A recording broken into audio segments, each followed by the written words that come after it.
What's up, y'all? Welcome to Buy It or Leave It. This channel will primarily be for products I buy and review, and today we will be doing a review on the ZenChef meat slicer. It only cost me $38.99 on Amazon, but before we get into the meat of this video, let me show you the ham that we'll be working on.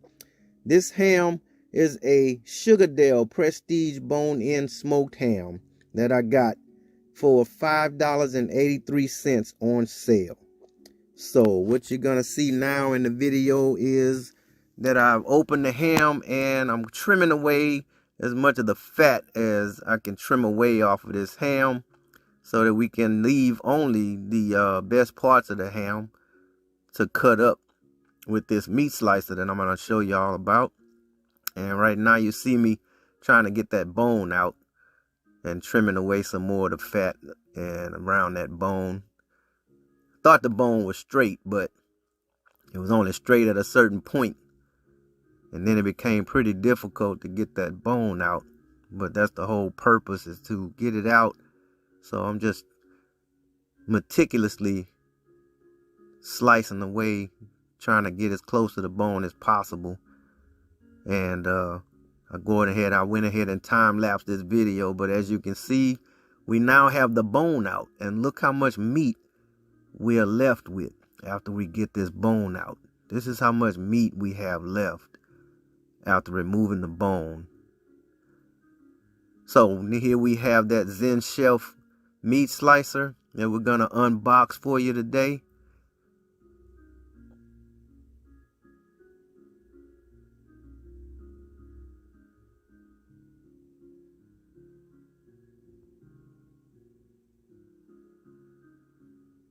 As soon as I can get this thing open, we'll pretty much be on our way.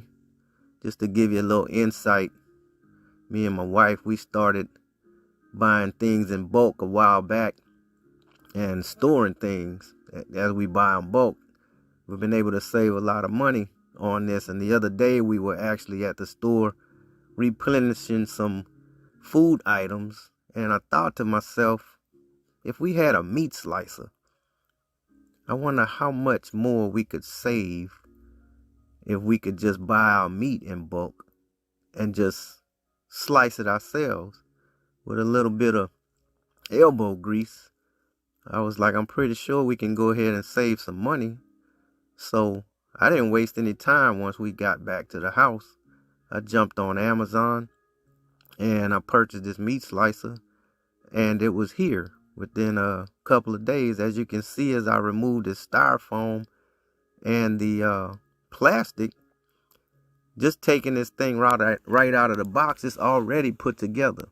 There is no assembly that's needed with this meat slicer. Again, this was $38.99. That was minus the tax, but that's a pretty good price. That's the holder, the little clear holder. That's the manual that came with it for the food slicer that shows you the parts. And it also, as you flip the pages, it also shows you some ways to cut your meat, as far as like when it's frozen or tempered, how different ways to cut it. That's the little plastic that came on the plug. Just remove that and you can discard that as you see fit. As you can see, it has some little rubber suction cups on the bottom, and that suctions to your counter to help the meat slicer not to move as you're slicing your product. That tray itself, it actually moves forward. It slides back and forth, and as you can see, it's very simple to put that handle on. You just slap that right on, and that'll hold your meat in place. That's giving you a little close-up of the blade itself.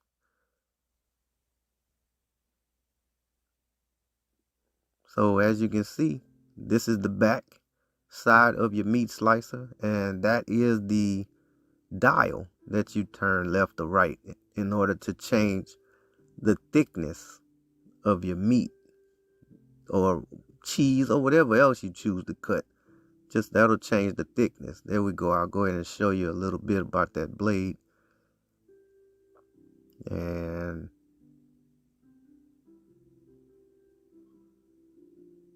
that's pretty much it as far as the meat slicer. This is, again, the meat that we're going to go ahead and cut. Now that we got it off the bone, we'll go ahead and take the best part of it that was still pretty much in whole and put that on that tray right up against the backstop. And now we'll go ahead and get the handle that we use to press the meat up against the backstop and hold that meat in place. And that's the switch. We'll go ahead and turn it to the on position. That'll be turning the switch toward you. That's the on position. That blade, as you can see, is now turning.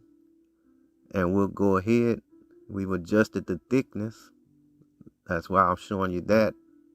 If you wanted a really thick cut of meat, then you saw how that was when it went back. And then I brought it back forward because I don't want the meat that thick. So now we're going to go ahead and slice. And yeah, it did move a little bit. So that's just because of that blade actually spinning in that counterclockwise direction. So it did kind of move the meat a little bit.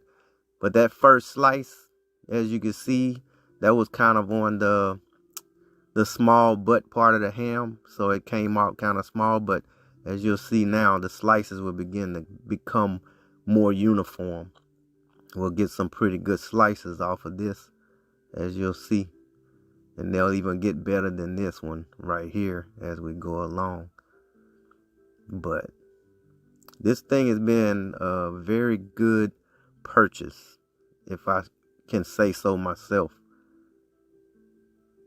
I think for anybody that is wanting to save some money, there we go on the backhand side, showing you again the dial. I was just adjusting it to keep the slice at the thickness that I wanted. Now we're going to show you the back side and show you how it comes out of the back side. See, that's a good slice of meat right there. I'm ready for breakfast already. Good slice of meat.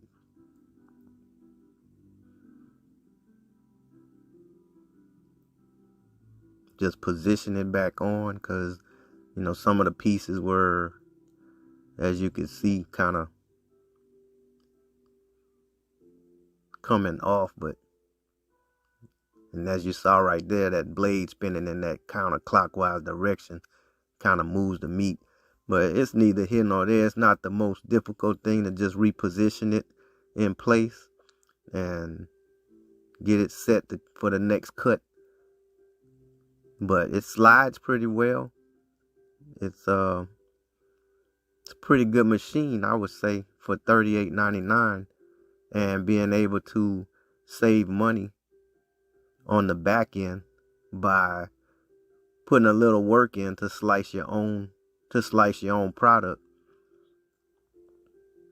This same thing, buying it out of the pack, already sliced, some chopped ham or anything like that, you're gonna pay way more than $5.83.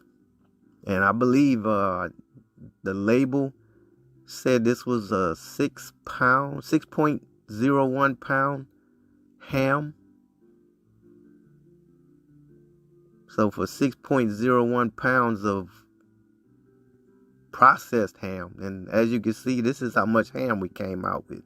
You're not going to go to any store and buy an already pre-sliced pack of chopped ham or any type of ham. You'll pay about, going to the deli, you'll pay about $7.98 a pound. And this was a 6.01 pound ham that we have, that we're showing you how many slices we got out of this. And some pretty uniform slices, to say the least. You can eat off of this for a good little while. Make you some nice sandwiches with some cheese, if you like, cold cut type. Slap that ham right there in a skillet. Get it nice and fried up, and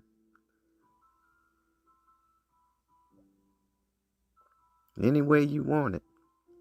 Some good size pieces.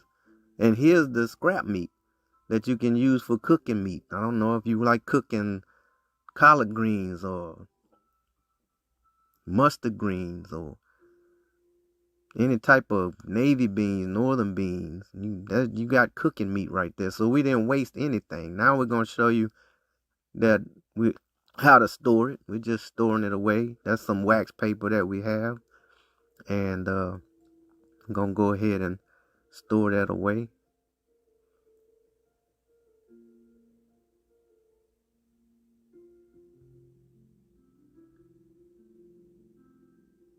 This thing is way more than paid for itself since we got it. I unboxed it today for this video, but I've actually had it for a couple of days. I've cut up a slab of uncut bacon and cut up a block of cheese that we still have stored away. That all I've cut up. Cut up actually another ham prior to this ham. I just bought this ham today just to show y'all. Now we're going to go ahead and show you how easy it is to take this thing apart. So we just took off that handle. Now we're going to go ahead and, my hands were a little slippery. So now we're going to go ahead and unscrew the little screw that holds the rod in place, which holds that tray in place. So once we go ahead and get that screw off, then you'll see how that rod just comes right out of that socket. And then that tray slides off of it.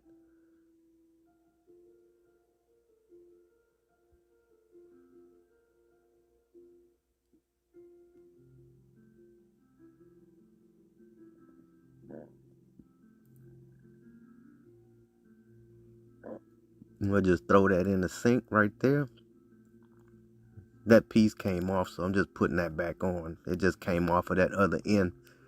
No harm, no foul. And you just want to turn that to get that blade off. You turn that knob. And just be careful because it's sharp. And just kind of just work that thing off. And there you have it with the blade. Comes off very easy. And we'll go ahead and wash that up. It cleans up very, very easy. You could put this in a dishwasher if you like to. I just choose to do it by hand. It's faster. Faster than waiting around to set the dishwasher and wait for it to come out. It's not that much cleanup, as you can see. Just clean up the tray, clean up the holder, clean up the rod.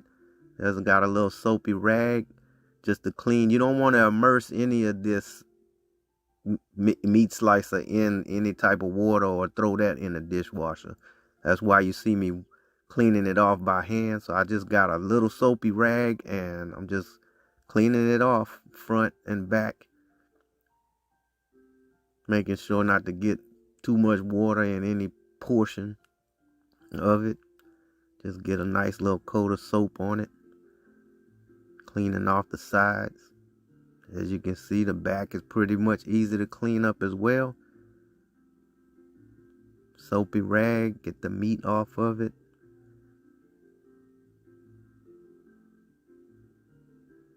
It's really simple. Pretty amazing how simple this thing is. And no, it's not your industrial size meat cutter, meat slicer that you would find inside of a restaurant or cafeteria or anything like that. So I just got me a clean rag without any soap on it, just to wipe off the soap residue. But like I said, it's not an industrial meat slicer that you would find industrial grade, but for home purposes, it's perfect. It's perfect. I'm not going to be sitting at home doing any restaurant industrial type cooking for thousands of people to come in. So it's just me, my wife, my kids, 5 in the household, and that's pretty much it. It works very well for our family dynamic. So I cannot complain, y'all. And again, this thing has more than paid for itself since we had it for $38.99. Now we're going to go ahead and put it all back together. Show you just how easy and simple it is just to put it back together. You just slip that rod back into the bottom, into that hole on the bottom of your tray. Slip it in one side and it should come right out of the other side. As you see, just slides right into the other side. Slip that left end back onto the holder, and then take your little screw and you'll go ahead and screw that right in. Screw that back into the right side.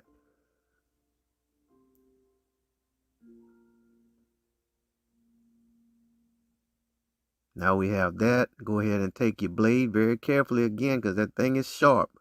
And you want to just go ahead and put that blade back in place. And then just turn that black knob to lock it back in place. And there you have your blade. And then you just put your holder back in place. Nothing to it. Go ahead and put your book back. Store your cord. And for me, I just like to take it and put the plastic back over it just to keep any dust or grease that might pop into the air from cooking throughout the week. And just put the plastic cover back on it and go ahead and store it. I found a nice little place right by the air fryer 360 there.